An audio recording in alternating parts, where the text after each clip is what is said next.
बेटा तुम तो शाम में आने वाले थे ना? हाँ, आज काम कम था तो जल्दी घर आ गया।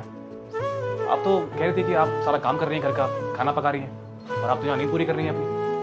हाँ, मैं खाना ही बना रही थी बेटा। खाना बना के थक गई, बस मेरी आंख लग गई अभी। कमाल है माँ, खाना आपने पकाया और आटा प्रीत के हाथों में लगा हुआ है, ऐसा क्यों? नाटक कर रही है बेटा।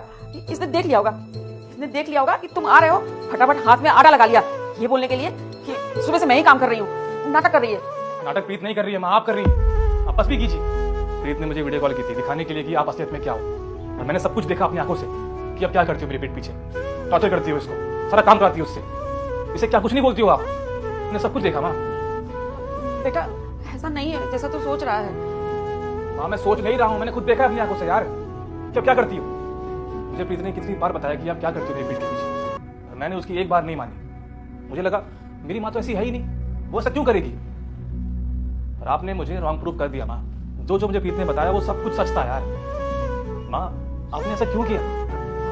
बेटा छोड़ ना, माफ कर, मुझे हो गई मुझसे गलती, आइंदा नहीं करूंगी ऐसा। बहू समझाओ ना सचिन को, ध्यान रखूंगी मैं आगे से, बिल्कुल ध्यान रखूंगी, कोई शिकायत का मौका नहीं दूंगी तुम्हें। हाँ माँ, मैं आपको तो माफ कर ही दूंगा, आप मेरी माँ हो, मुझसे बड़ी हो, आपको मैं क्या ही बोलूँ।